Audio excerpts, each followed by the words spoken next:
I hope you've enjoyed that introduction to mental toughness and looking at the 4Cs model in a little bit more detail. Just before you go though, I'd like to remember a few points. The first is that low mental toughness equates to mental sensitivity, not mental weakness. And that people with high mental toughness can equally cause problems just as much as those that don't.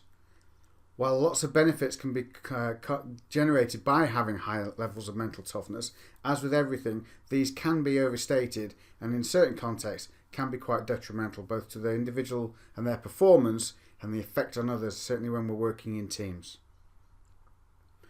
We all need our own right level of mental toughness for us and the situations that we deal with. So when we think back to the mental toughness, the MTQ4H scores, one person might be a 5 on the scale overall, and that might be fine for them and given the challenges that they face in their life.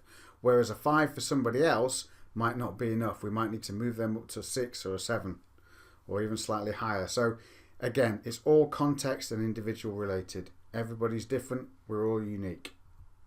And exposure to excess pressure doesn't toughen, it actually weakens. Just with anything, we all need, it's the oscillation of it. We need peak periods of stress, and then we need to allow ourselves the recovery period, just like an athlete does. Without that, continuous exposure to pressure will erode our performance and our mental health.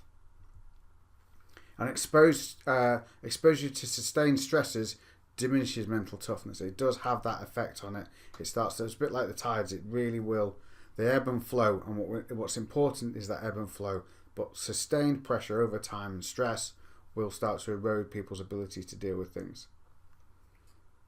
And exposure to slightly stretching, challenging stresses, that's what builds mental toughness. Particularly in the short term, it's that peak period of stress followed by the rest and relaxation. Peak period of stress, that oscillation, that's what's really important.